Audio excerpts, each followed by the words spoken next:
tough guy. Ho! All right, welcome back to the show, folks. Here we go. We're live. We're on Sunday nights, every Sunday night, live from 5 to 8. And, of course, then Armed American Radio will take you from 8 to 11. We're right here on FM 105.5 and AM 660, The Answer. And we, that is the American Adversaries, is now without Aubrey Kahn. Aubrey just got called away on an emergency call. One of his clients had a broken pipe in the house, so he's going to, even though he's a home inspector, he's going to go over and take care of his good friend. So that's the kind of guy Aubrey Kahn is. In the meantime, I am Christopher Hart. I'm still live in the studio, and General Lucas Paris still has the Pariscope up and running, and Jeff Sinnis is on the bridge, and it is time for our special guest tonight. And this fella is the current Global Force Wrestling World Champion. First ever, in fact, as of right now. That's right, the first ever of that federation. He's also in the top 10 of Professional Wrestling Illustrated Magazine's top 500 wrestlers. And that would be Magnus. Magnus, how you doing tonight? I'm good, gentlemen. Thanks for having me on. Hey, we appreciate you being on the show. You off the road tonight, or are you out somewhere?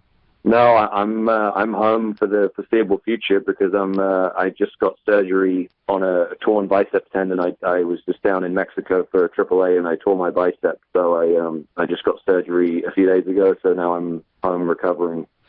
You know, a lot of people think that professional wrestling is all stage and it's fake and all that sort of thing. But in fact, it's a very strenuous form of entertainment sport, and you guys get hurt all the time, don't you? Yeah, I think that I hope that by now people are starting to realize, that there is, that the pro wrestlers, whether you're a fan of the genre or not, they put their bodies through a lot for the entertainment of their fans. And I think that the way I always try and break it down for people, especially those who aren't as familiar with the business, is it's basically saying if you took a couple of actors, movie stars who make a hell of a lot more money than us, and said, you all right? Hey, we need you to shoot a 15 to 20 minute fight scene, one take, live, no retakes, no cuts, and we have a vague idea of what we want you to do, but we also want you to kind of do some of it on the fly. They'd just look at you like you were nuts. Right. They'd say like, that's impossible. There's no way you can do that. But that's what pro wrestling. That's what we do, and we tell stories, and we act, we create emotions, we create moments, and part of that is putting our bodies through a lot for that story and for that purpose. So yeah, I mean, there is inherent risk. I've been quite lucky because I've been wrestling for 10 years now, and this is the first time I've had to have surgery. So I think I'm doing well in that respect. But yeah, I mean, it's part of the job, but doesn't stop it from sucking. Yeah, I understand. Certainly hope you heal tight and quickly. It sounds like you're from England. Yeah, yep, born and raised. Okay.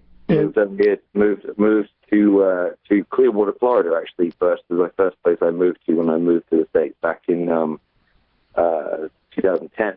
And then now I live in Richmond because that's where Mickey James, my fiance, soon-to-be wife, is that's where her family are and everything, so that's where we live now. Yeah, and of course, Mickey James, a professional wrestler herself. For you audience members that don't know, she wrestled WWE as well as other federations. I had the opportunity to see her wrestle for WWE a couple times here in Orlando. Excellent performer. And I have to say, I'm jealous as hell of you, Magnus.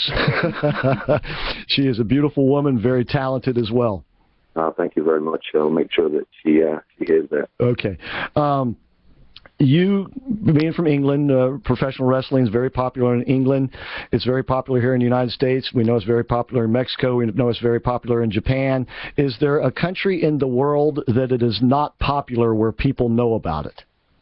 There are certainly countries that are less familiar with pro wrestling than the countries you listed. I think there are some countries that people might be surprised to learn how have a strong wrestling fan base. Like Germany, for example, has a very, very strong wrestling fan base. I was actually there about 6 weeks ago for a great promotion called POV, which is Power of Wrestling, and they still did it traditionally. Back in the old days in Germany, they would always do They would do like 6-week-long tournaments in the same venue. They would just set up these huge tents right in the middle of the city, and they would just do like these, they would run, every night of the week, and guys would stay there and live there in the city and wrestle every night in the same place, which obviously for the boys was a huge perk, for not having to travel. But sure.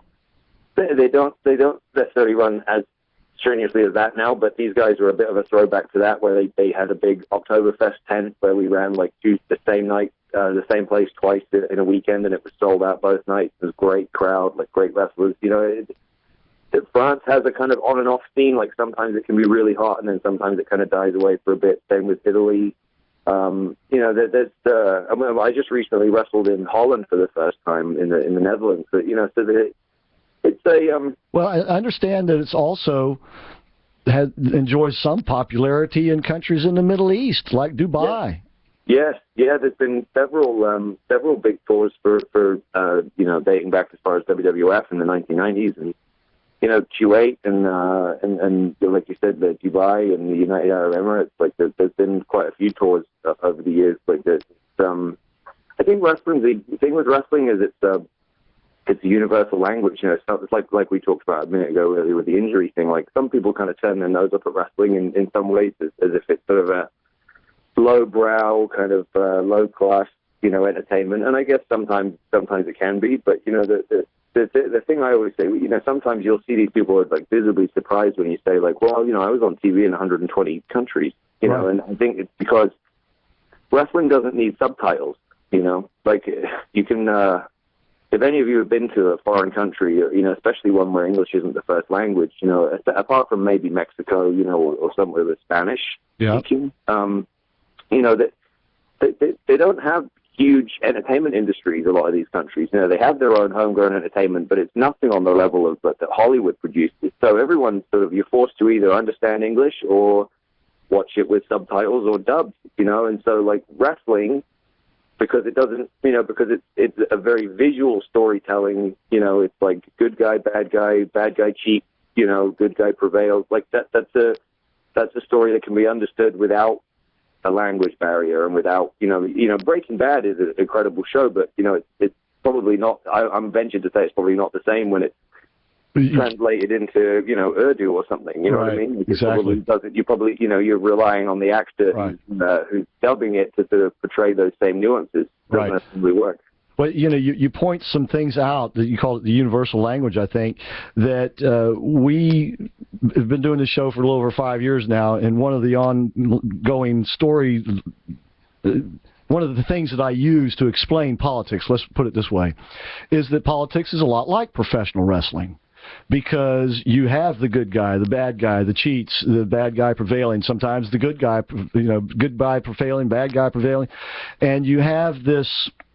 When the politicians make that connection with the audience, with the voters, so to speak, they become, loyal voters. And regardless of what their candidate or what their wrestler does, they're still in their corner. They got over, exactly, so to speak. Right. Am I off base there? No, I can see that parallel. Yeah, I think that there's and I think that that there's a lot of influencing going on as far as you create an aura for yourself where you control the rhetoric, and you decide what the audience thinks, not only of you but also of your opponent. Right, exactly. Having said all of that, I know you've tweeted a couple of things about Marco Rubio. You're obviously watching the presidential campaign. Do you see any particular candidates who seem to understand this dynamic at work here? I think that this, if you're talking purely from a